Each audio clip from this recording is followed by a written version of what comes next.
Hoy, en Definitivamente con Jairo Aristizábaloza. Cáncer gástrico o cáncer de estómago. Diagnóstico temprano. Los dos cerebros. ¿Cuál es el segundo suyo? Somatización de problemas. Factores de riesgo. Gastritis. Enemigo lento. Generalidades y tratamientos. Definitivamente con Jairo Aristizábaloza. Definitivamente. A todas, a todos un saludo lleno de amor, porque el amor es fuerza, el amor es poder, el amor es el poder de los poderes. Con amor todo tiene sentido. Ama hasta convertirte en lo amado, es más, hasta convertirte en el propio amor. ¡Qué coincidencia! Hemos invitado al doctor Wilson Caro. Él es cirujano gastrointestinal y ocurre por estas horas la muerte de Chávez, donde se asegura que murió por un cáncer. ¿En qué lugar o cómo comenzó? Pues eso es lo que vamos a tratar de develar, de informar a todos ustedes televidentes con nuestro invitado, el doctor Wilson Caro. Doctor, bienvenido. Estoy aquí de neófito, obviamente, y simplemente desde este lado, usted es el científico, que el cáncer del señor Hugo Chávez Frías comienza por la pelvis. ¿Qué comenzó allí? Hasta donde tenemos información, probablemente estamos hablando de un tumor de tejidos blandos que se llaman sarcomas, y este tipo de tumores pueden aparecer en cualquier parte del organismo. En particular, en el señor Chávez apareció como una lesión en la pelvis, y el comportamiento clínico de estos tumores, primero, es muy agresivo, segundo, tiene un rápido crecimiento e involucra rápidamente e infiltra rápidamente a los órganos que están cercanos a donde él se originó, y comienza a tener también las posibilidades de crear metástasis o siembras de tumor a distancia, por lo cual desde el principio pues, se planteaba una posibilidad de muy mal pronóstico para este tipo de lesiones. Doctor, se dice que el tumor era del diámetro de una bola de béisbol. ¿Cómo es posible que no se pueda advertir en el ser humano, en este caso en el paciente Chávez, un tamaño tan grande?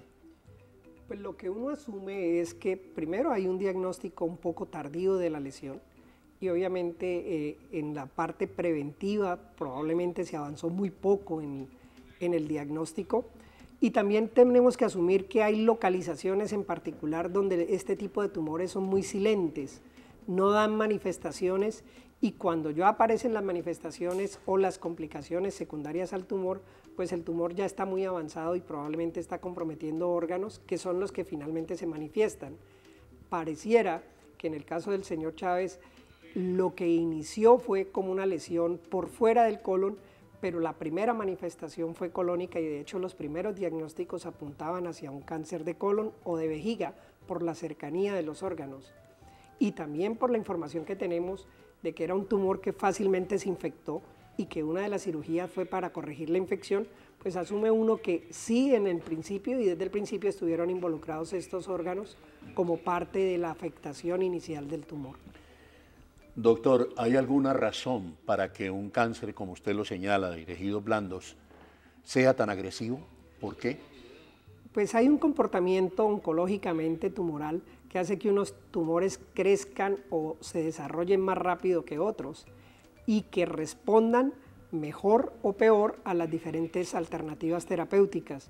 En el caso de los sarcomas, el crecimiento genéticamente predeterminado por la multiplicación celular es muy rápido, y eso hace que su tamaño varíe rápidamente y progrese rápidamente e involucre otros órganos. Y por esa misma razón es que la mayoría de las terapias que se dan complementarias como quimioterapia o radioterapia generalmente no tienen éxito, y el desenlace, una vez desencadenado el crecimiento tumoral, es el desenlace que tuvo el señor Hugo Chávez. En el caso que nos ocupa, para ilustración de todos los televidentes, en el caso de Hugo Chávez, que asegura, por ejemplo, el Tiempo en primera página, que fue un diagnóstico tardío, definitivamente cuando es esto, un diagnóstico tardío, ¿es letal? Sí, sin duda, este es el tipo de tumor que a todos nos gustaría enfrentarnos de manera precoz, y precoces en tamaños muy insignificantes, menores de 1 o 2 centímetros, pero de entrada tenemos la información de que en el señor Chávez la primera cirugía resecó una lesión de más de 10 centímetros. Allí ya empieza el mal pronóstico de todo el proceso tumoral. Doctor Wilson Caro, ¿y por qué en este caso del paciente Hugo Chávez Frías le hizo metástasis? ¿Qué fue lo que ocurrió? No, eso no hay una explicación, Jairo. Generalmente estos tumores tan agresivos, todos terminan teniendo enfermedad metastásica a diferentes órganos, al hígado, a la parte pulmonar, a la parte cerebral. Y en el caso de Hugo Chávez, pues por la información que uno tiene, que no es los dictámenes médicos, una complicación muy grave que él tuvo fue la infiltración a columna, que fue la que finalmente lo llevó a tener o a tomar la decisión de una paliación nuevamente de cirugía para disminuir la infiltración tumoral que generaba aparentemente mucho dolor y mucha incapacidad. Doctor, así como fue tardío entonces, en Cuba existen los elementos, tanto la parte humana como la parte técnica, para manejar este tipo de pacientes. Pues también por informaciones muy fragmentadas, uno creería que la medicina cubana está muy avanzada en la parte preventiva y en la parte social, pero también tenemos información que desde el punto de vista tecnológico, pues hay bastante rezago con relación a otros sitios del mundo donde el señor Chávez hubiera podido tener unos diagnósticos un poco más apropiados y probablemente un manejo inicial un poco más apropiado, porque tenemos la sensación de que los primeros procedimientos aparentemente no cumplieron satisfactoriamente los estándares de protocolos de manejo quirúrgico. Es decir, creemos que fueron cirugías insuficientes y desde ese momento pues el pronóstico estuvo afectado por malas decisiones quirúrgicas. Sí. En caso tal de que Hugo Chávez hubiese ido a otro lugar donde existieran esos componentes de adelanto que usted señala, doctor Wilson Caro, ¿habría la posibilidad de haber extirpado, haber sacado definitivamente el cáncer, o se hubiese prolongado la vida, y si ésta se hubiera prolongado, con qué calidad y cuántos años más de vida hubiese podido tener?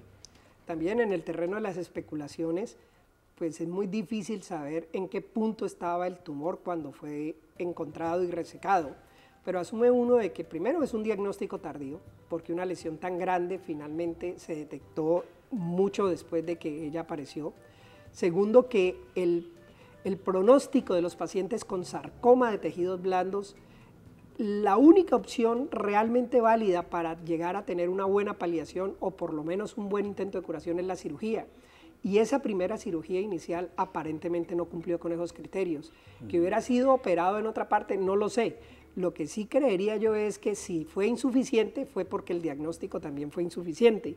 Y probablemente uno aproximaría o creería que si esto se hubiera hecho en unos diagnósticos más pertinentes, con una tecnología de diagnósticos mucho más avanzadas, probablemente desde el inicio lo hubiera tenido una cirugía probablemente también más radical y el pronóstico hubiera sido un poco mejor, sin decir que hubiera quedado completamente curado o que el desenlace final de una enfermedad metastásica terminal no hubiera sido el mismo, pero creo que sí quedan muchos interrogantes de cómo se planteó el diagnóstico y cómo se manejó inicialmente. Doctor Caro, cuando uno ve cómo le fue haciendo metástasis en el organismo, llega o se dice que llegó hasta los huesos, de manera que los últimos días han sido seguramente, le pregunto, muy dolorosos para Chávez.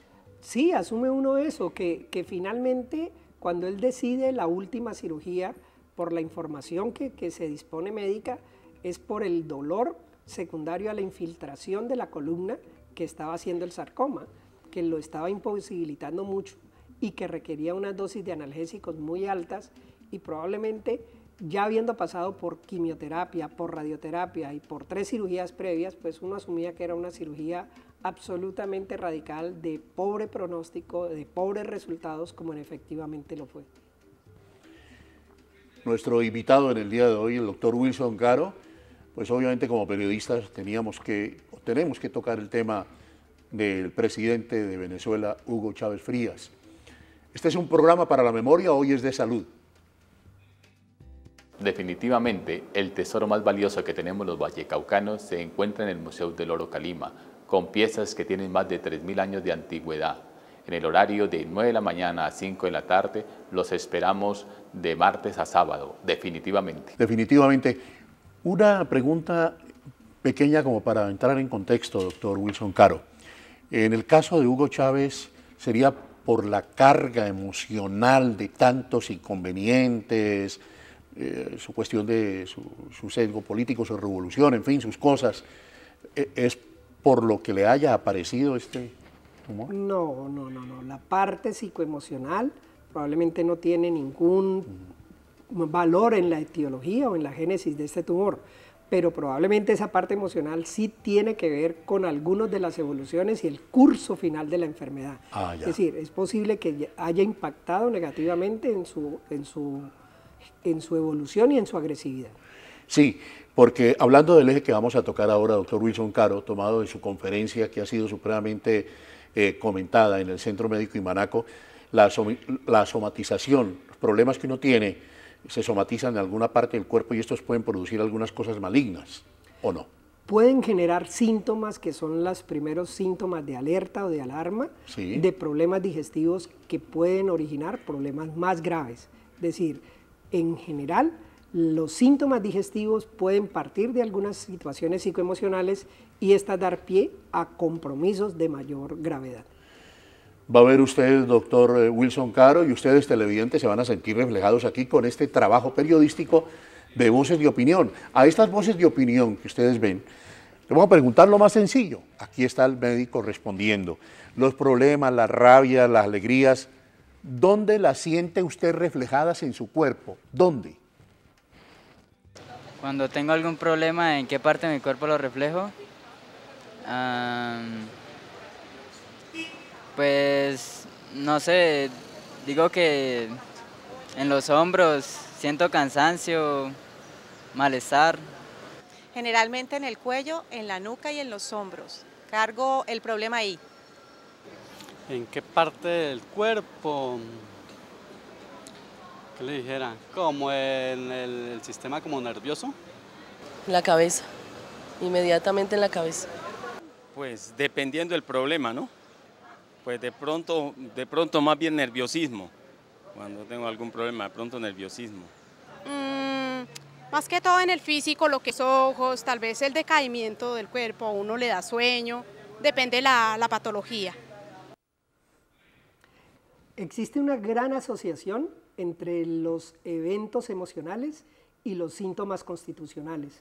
Y por eso se ha hablado mucho del eje cerebro-intestinal, en el cual las manifestaciones emocionales muchas veces se manifiestan en síntomas digestivos, tanto en la parte gástrica como en la parte colónica.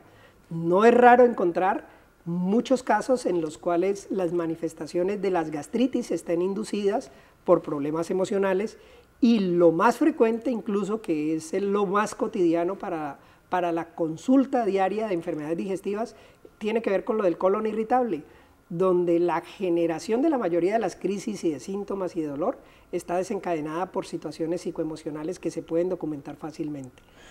Doctor Wilson Caro, entremos entonces a hablar de los factores de riesgo. ¿Cuáles son allí? Ok, como el tema es más de cáncer gástrico y de prevención, ¿cómo no? Nosotros tenemos que mencionar que existen una serie de factores que suman al momento de evaluar la posibilidad de riesgo de desarrollar un cáncer o un tumor en el estómago.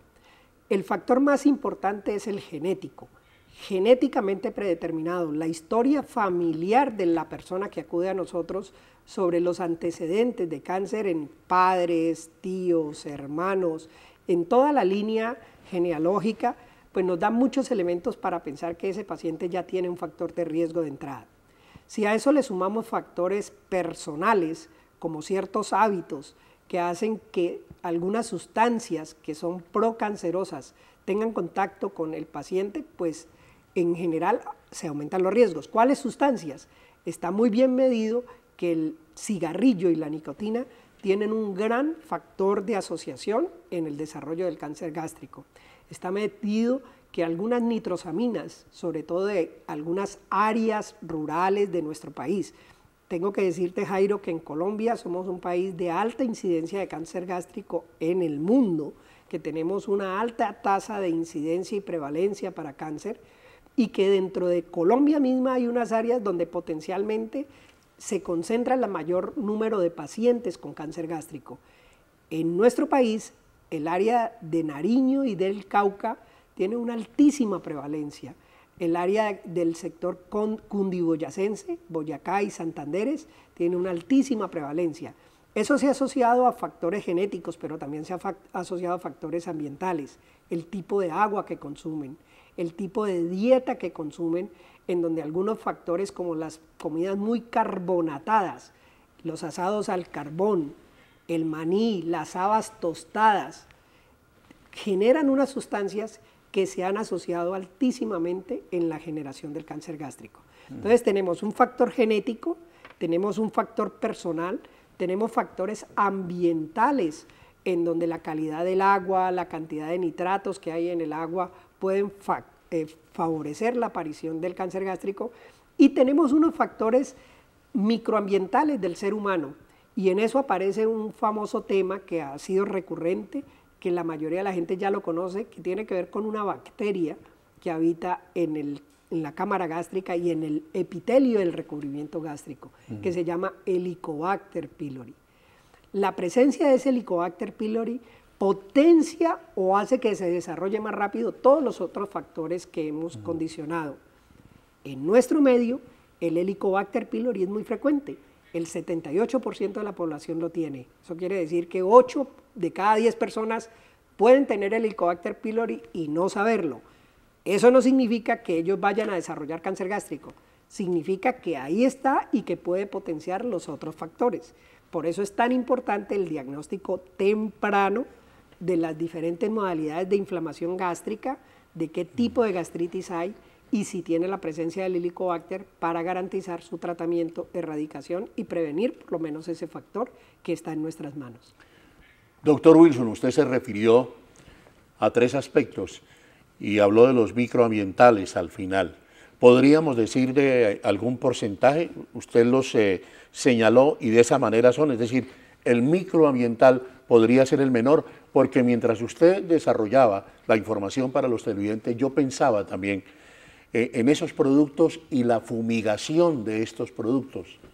Sí, hace mucho rato, mira, Jairo, hay una serie de teorías que no son completamente académicas o científicamente comprobadas, pero que tienen absolutamente validez, como por ejemplo el hecho de contactos con químicos, preservativos, como la manera como se están procesando la mayoría de los alimentos, y por eso la gran tendencia de comida orgánica ha tenido mucho auge en los países desarrollados, en donde se ha comenzado a ver que muchas de las generaciones de nuevas enfermedades han sido asociadas al desarrollo tecnológico, y tecnológico es tecnología de alimentos, procesamiento de alimentos, preservación de alimentos con sustancias químicas, y ahorita la moda es un poco más retro y es muy preventiva con eso del microambiente.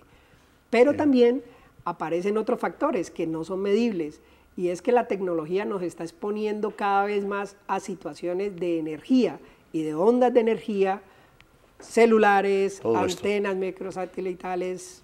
Todo el tiempo estamos bajo el influjo de algunas ondas de energía que, entre comillas, pueden cambiar el patrón energético celular y hacer que se cambie su comportamiento, y que de alguna manera el cambio de comportamiento genere aparición de enfermedades que no estaban previstas en el código genético. Doctor, ¿usted cree en el INVIMA? ¿Cree realmente que cuando nos dicen productos orgánicos estamos consumiendo verdaderamente productos orgánicos? Creo que el INVIMA no tiene que ver con lo de los productos orgánicos. El INVIMA hasta ahora es un controlador de las patentes para productos farmacológicos, y más el componente orgánico tiene que ver es con otro tipo de asociaciones. Muy difícil garantizar que al final de todo un proceso de siembra, transporte, cultivo, se tengan todas las condiciones para establecer de que ese producto al final no haya tenido ningún contacto con otro tipo de sustancia. Entonces hasta el momento no hay ningún organismo. Creí que el INVIMA ya de pronto no, aquí en Colombia a patentar un producto, decir, este es un producto orgánico? No, hay algunas instituciones que pueden generar esa patente de producto orgánico, pero el seguimiento y el cumplimiento de todas las patentes creería yo que todavía falta por desarrollar. Muy bien. Estamos definitivamente hablando con el doctor Wilson Caro, cirujano gastrointestinal, develando todas estas inquietudes de ustedes, queridos televidentes. Pasamos a una píldora supremamente importante, definitivamente. Los colegas, los comunicadores sociales, los docentes en comunicación social están aquí diciéndonos en cada momento qué es periodismo. Hoy nuestro invitado es Rodolfo Gómez Concha. Definitivamente no hay un acuerdo en la academia sobre lo que representa el periodismo. Algunos hablan de una variante de la comunicación, otros incluso hablan de un oficio. En la práctica hay una realidad, hay una serie de disciplinas que convergen en una práctica informativa que se llama el periodismo.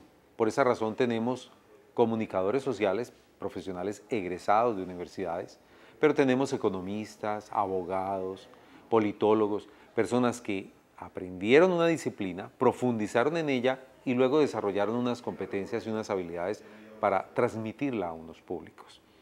¿Sobre qué es? Definitivamente no hay acuerdo. Es el oficio más bello del mundo. Definitivamente es así. Nuestro tercer eje con el doctor Wilson Caro lo hemos titulado Gastritis enemigo lento, pero queremos comenzar para ilustrar bien a los televidentes de qué es la gastritis, doctor. Por definición, la gastritis es la inflamación del recubrimiento interno del estómago, de la parte gástrica. Ese epitelio interno es una capa de glándulas que secreta sustancias y que secreta un ácido muy potente llamado ácido clorhídrico. Para poder defenderse de su propia producción de ácido, el estómago tiene unos mecanismos de producción de sustancias que contrarrestan el efecto de esa sustancia. Cuando hay un desbalance entre la producción de ácido y las sustancias que protegen, el ácido erosiona o quema el epitelio gástrico. Eso genera una inflamación y la inflamación gástrica genera gastritis o se llama gastritis. Lo que pasa es que hay muchos tipos de gastritis y hay como diferentes etapas en la evolución de las gastritis. Lo que inicialmente puede ser algo superficial puede volverse algo más profundo y cronificarse.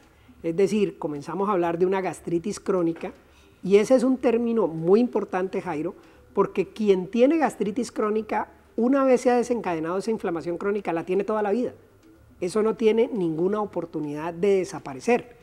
Eso no significa que tenga síntomas, porque la variabilidad de los síntomas no depende de la severidad de la inflamación. Mucha gente con unas inflamaciones severas, severísimas, no siente nada.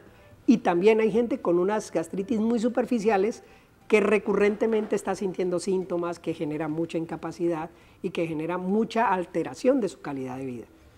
Doctor, pero dentro de los pacientes, como a veces hacemos programas de salud acá o las conversaciones coloquiales, cotidianas que uno tiene, oye decir esto, es que la gastritis me está molestando, o sea, el paciente le habla gastritis, no se sabe en qué término está, si comenzando, si se desarrolló, en fin.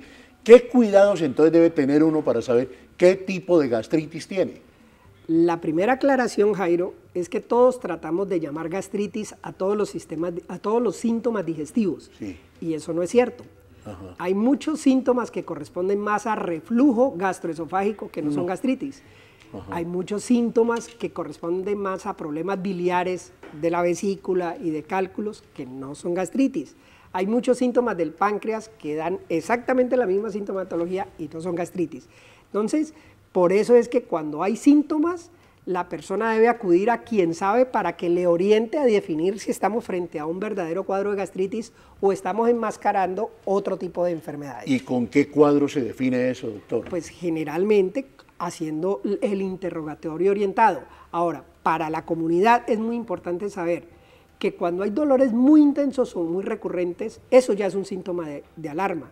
Uno no puede permitir estar haciendo crisis de gastritis permanentemente, ¿sí?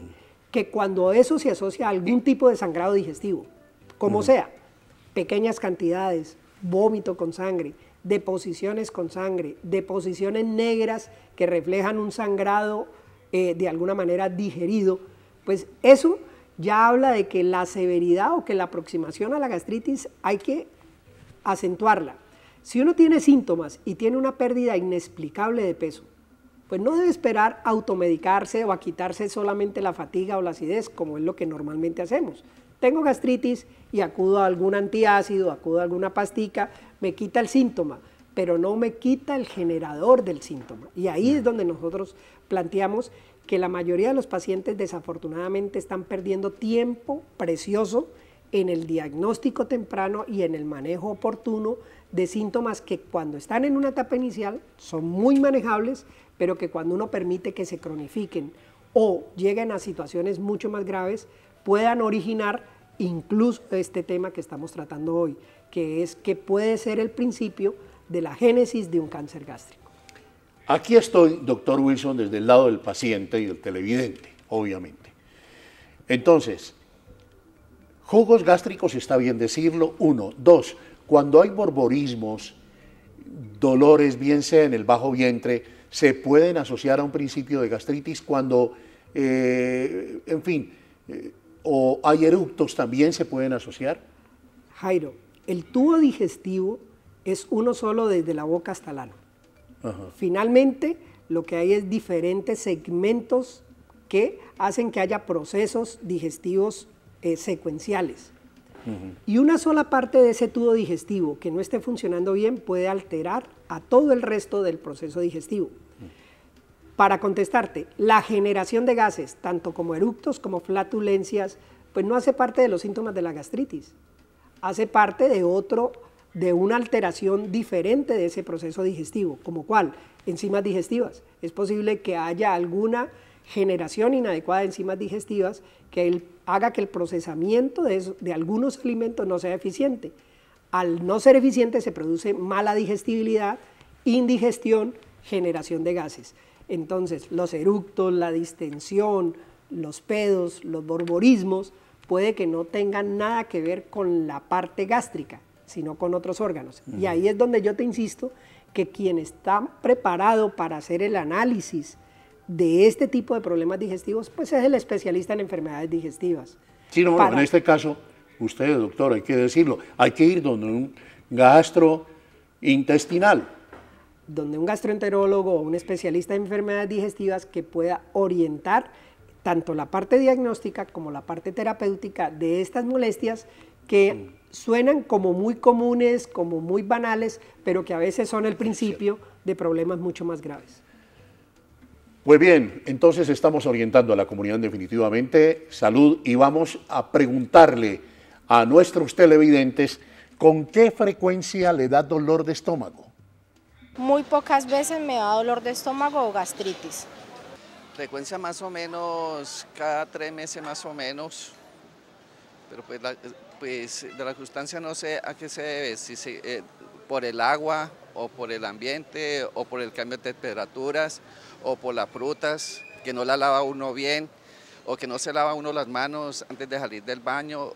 Son muchas cosas que pueden pasar, pero pues en el momento no sé cuál causa sería de todas de las que te mencioné.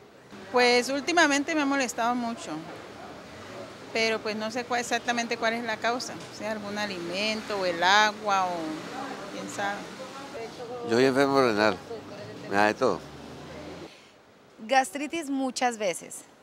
Ya dolor de estómago, pues dependiendo de la ubicación, pocas veces, pero lo que más frecuencia pues al dolor me da es la boca del estómago, gastritis. En mi caso particular me da casi todas las semanas, casi día de por medio. Me da gastritis. Vuelve a considerarse de que tratamos de llamar gastritis a todo dolor abdominal y eso no es pertinente. Tenemos una mala información ahí. Tenemos mala información. Obviamente dentro de lo que los televidentes que están aportando su concepto, hay muchos que pueden tener algunos síntomas sugestivos de enfermedad acidopéptica, de gastritis, de problemas de acidez, pero que no están aislados del resto del funcionamiento digestivo. Entonces ahí es donde finalmente Todas las personas necesitan una educación y un trabajo más preventivo que terapéutico, y en la prevención está en el diagnóstico oportuno. Y tenemos las herramientas para hacer diagnóstico oportuno. La tecnología cada vez nos permite hacer diagnósticos más tempranos, más adelantados a la evolución de los pacientes, y eso va a favor de tener unos mejores resultados. ¿Y esos procedimientos cuáles son? Pues la tecnología para la endoscopia digestiva, Jairo, que ha hecho que la visualización de los órganos internos con magnificación, con la posibilidad de hacer tinciones, con la posibilidad de tomar biopsias, con la posibilidad de hacer análisis secuencial de los cambios, pues hace que nuestro ejercicio profesional en este momento sea mucho más fácil que hace 30 años, donde todo era con el estetoscopio y mirando así. Ya eso no es así, ya en este momento no se concibe que alguien que tenga síntomas gástricos no tenga por lo menos una primera aproximación endoscópica como parte del diagnóstico para poder tomar buenas decisiones. Sí. Doctor, ¿cuál es la diferencia entre gastritis y úlcera? Tiene que ver más con el daño estructural de las paredes gástricas. Cuando es solamente inflamación y ese recubrimiento interno no ha sufrido una penetración o una disrupción, hablamos de gastritis.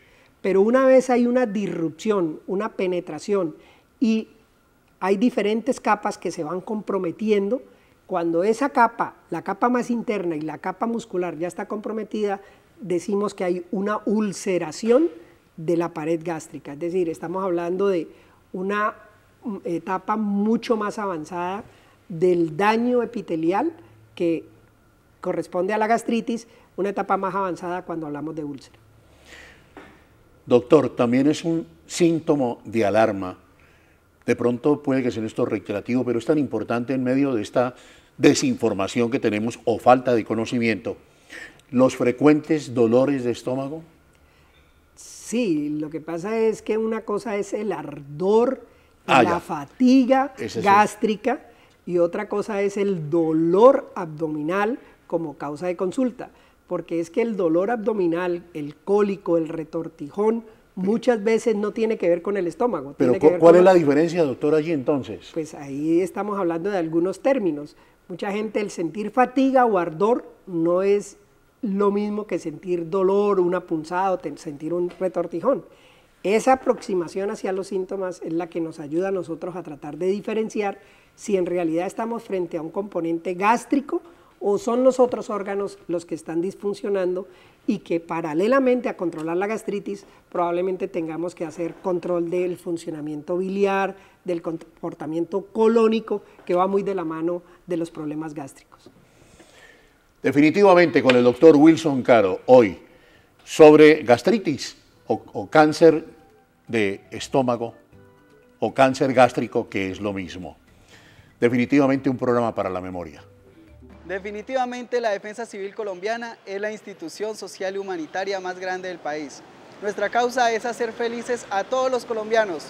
Nuestra cruzada, llegar a 500.000 voluntarios activos. Somos personas con espíritu altruista y deseo de servir. Te invitamos a ser parte de esta gran familia, definitivamente. Entramos, televidentes, a algo que hacemos con frecuencia absolutamente todos, la automedicación, sobre todo algunos remedios caseros. Vea, doctor, es tan frecuente. Los colegas, los amigos, todos me dicen, no, yo cargo mi omeprazol aquí. Entonces, ¿por qué estamos tan habituados sin tener diagnóstico a cargar el omeprazol o la sábila o la miel de purga para problemitas gástricos? Porque estamos frente a un problema cultural, y ese es el problema que queremos aproximar los que trabajamos en prevención, para cambiar la cultura del manejo de los síntomas por la cultura del manejo de la prevención del desarrollo de la enfermedad. No es lo mismo que ante una acidez nosotros nos tomemos un antiácido y nos sentamos mejor, que tener la garantía y la certeza de que esa acidez no es el primer síntoma de una situación particularmente grave. Porque es que quien está desarrollando una gastritis, o está desarrollando una úlcera, o está desarrollando un cáncer, todos se mejoran inicialmente o con la automedicación farmacológica o con las medidas caseras, con la miel de purga, la sábila, el jugo de papaya, todos se mejoran. Y eso no quiere decir que el que tenga cáncer gástrico le haya parado el cáncer gástrico. Significa que está perdiendo tiempo en el diagnóstico temprano y oportuno de la lesión. Entonces, trabajar en prevención es trabajar no solamente en el manejo de los síntomas, sino en el diagnóstico oportuno. Y ahí es donde nosotros le insistimos al paciente, usted tiene síntomas de alarma, no permita automedicarse, lleguemos a un diagnóstico. Si no hay síntomas de alarma, miremos qué factores de riesgo tiene para que evaluemos juntos si hay la necesidad de algunos estudios diagnósticos para que nos digan en dónde está. Pero bajo ninguna óptica quedarnos solamente con el manejo del síntoma, porque eso puede ser una buena opción mediata, pero una muy mala decisión en el futuro por no haber controlado a tiempo la lesión predominante. Sí. Doctor, digamos entonces, ¿cómo serían los pasos para hacer esa prevención desde el punto de vista médico? Le insistimos a los pacientes, mire, si usted tiene factores de riesgo familiares, usted tiene que cuidarse. Ese es el más importante, es pues, muy genético. Importante. Muy Genéticamente importante. es muy importante. Si usted ya tiene un diagnóstico establecido de una gastritis de ciertas características de riesgo, como por ejemplo, que tenga cambios de metaplasia o de atrofia. Si usted ya Perdón, ¿qué es eso, doctor? Cambios de cronicidad en la inflamación. Cuando alguien ha tenido una gastritis de mucho tiempo, el epitelio tiende a adelgazarse y cuando tiende a adelgazarse tiende a volverse más susceptible.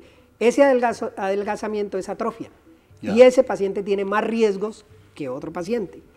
Si usted tiene Helicobacter pylori, usted no puede pasar por la vida simplemente diciendo yo lo tengo y esperando a ver qué pasa. Si además aparecen los síntomas que mencionamos previamente, hay una pérdida inexplicable de peso, hay algún tipo de manifestación de sangrado digestivo, hay síntomas recurrentes que no se mejoran a pesar de la medicación, pues usted no puede quedarse esperando a que aparezca la solución diferente, sino que tiene que establecer un muy buen diagnóstico, y un buen diagnóstico tiene que ver con una muy buena aproximación clínica, que le hagan una buena entrevista para colocarlo en un factor de riesgo y con la utilización de nuestras ayudas diagnósticas. Es decir, es imperdonable que alguien con esas características no se haya hecho una endoscopia digestiva para saber en qué punto está. Doctor Wilson Caro, vea usted cómo estamos en la cultura equivocada. Va a ver usted, y televidentes, ustedes van a participar igual, pues cuando tienen dolor de estómago, ¿qué hacen? ¿Con qué lo curan el dolor de estómago? Me quito el dolor de estómago con agüita con limón. Hay mucho no me da dolor de estómago. Yo diría que algo para el dolor, un Dolex, tomaría. Pues yo a veces voy al médico y me mandan acetaminofén o Dolex, según el dolor que uno tenga. Con agüita de romero. Me quito el dolor de estómago con agua de apio, con agüita aromática de apio.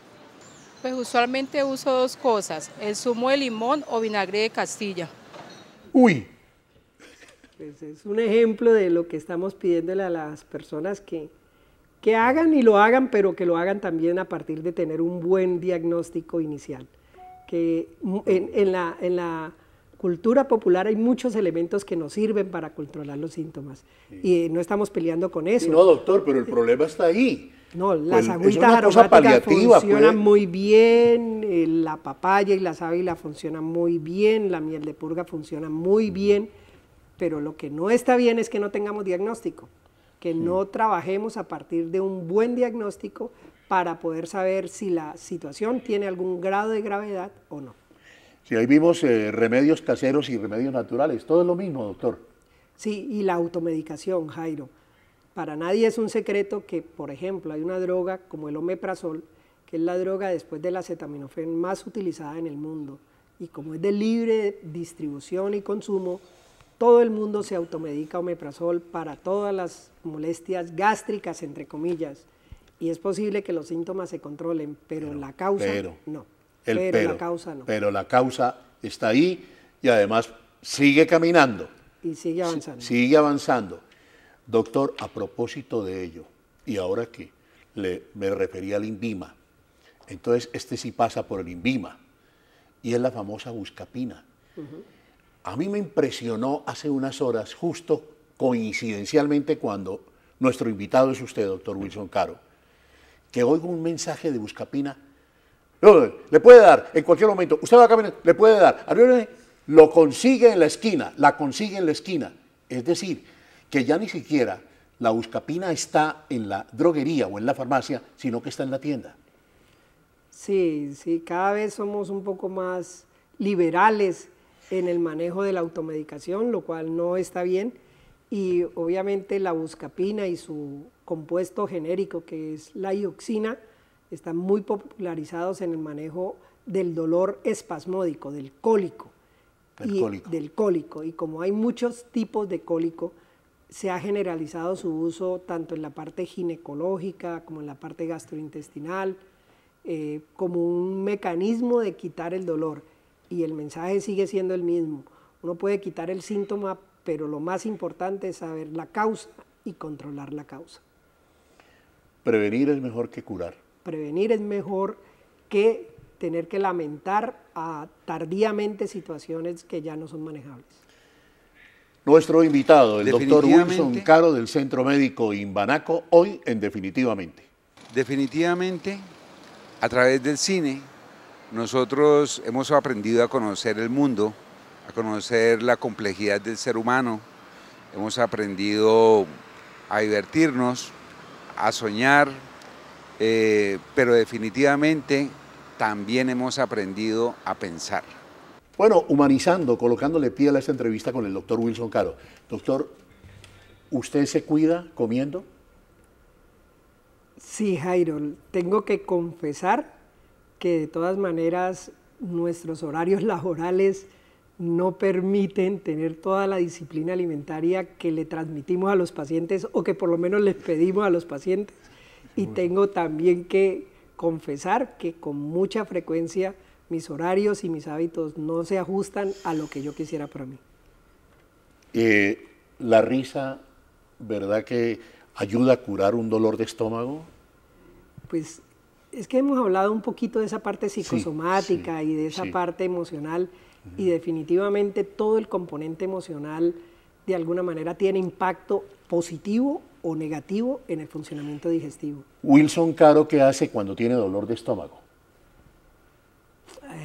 Yo diría que afortunadamente no tengo crisis de dolor de estómago, sí tengo un problema de reflujo, que es un poco por el desorden que tiene. Por el desorden de horarios y por algunas apetencias que no debiera tener, pero trato de manejarme el reflujo lo más conservadoramente. Para esta disfunción en el estómago, en la forma abdominal, ¿qué tanto influye la comida chatarra? Muchísimo, muchísimo. Nosotros cuando estamos frente a la evaluación de los pacientes, generalmente tratamos de definir lo que llamamos el perfil de tolerancia digestiva. Perfil de tolerancia es que cada paciente es un universo absolutamente individual y solo el paciente es el capaz de definir qué le cae bien y qué le cae mal. Lo que a usted le cae bien probablemente a mí me cae mal y no lo podemos repetir. Claro. Entonces no hay una dieta ni hay unas recomendaciones dietarias universalmente aceptadas para todo el mundo, eso no existe. En el trasplante de órganos en Colombia y particularmente en el estómago, ¿con cuál órgano hemos avanzado más? Pues los dos órganos más frecuentes de trasplante siguen siendo el trasplante de riñón y el trasplante de hígado. Y las nuevas modalidades, sobre todo de la parte abdominal, siguen siendo el trasplante de páncreas, que creo yo que tiene una perspectiva muy útil por la cantidad de pacientes, por la incidencia de diabetes que tenemos, y algo nuevo en general es el trasplante intestinal para cierto tipo de patologías. Wilson Caro, ¿ha tomado algún día algún remedio casero? Sí.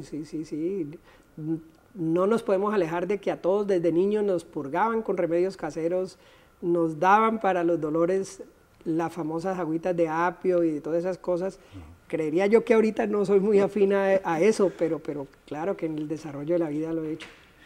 Por su tiempo, doctor Wilson Caro, por su información, muchísimas gracias. Poco a poco con estos programas de opinión vamos cambiando esa cultura que es muy equivocada de nuestra parte, de automedicarnos especialmente y no acudir donde el médico, donde el indicado para que nos dé un verdadero diagnóstico. No, muchas gracias, y esa es la idea. De pronto una pequeña cuñita, marzo, a partir del 1 de marzo, se ha considerado el mes del cáncer de colon, no sé si lo sabías. Y hay una campaña también publicitaria y de prevención sobre cáncer de colon, que invitamos a todo el mundo que se acerque a unos pequeños stands que hay en diferentes clínicas y entidades de la ciudad para que tengan información de cómo prevenir el cáncer de colon, que es otra de las cosas que con mucha frecuencia vemos como desafortunadamente diagnósticos tardíos. Muchas gracias, le reitero, doctor, muy amable. Con mucho gusto. Estamos también al cierre del programa con los habitantes de Potrero Grande, ahí donde estuvimos en días anteriores con esos dos centros maravillosos, el de Isaías Duarte Calcino, no, este no es, este es Potrero Grande, y los habitantes de allí quieren cambiarle el nombre de Potrero Grande. Entonces nosotros nos hemos unido a esta campaña de cambiar el nombre de Potrero Grande. Por ejemplo, Somos Pacífico, en fin, pero la comunidad del sector de Agua Blanca nos puede señalar cuál sería el nombre indicado. El amor es fuerza, el amor es poder, el amor es el poder de los poderes. Con amor todo tiene sentido. Ama hasta convertirte en lo amado, es más, hasta convertirte en el propio amor.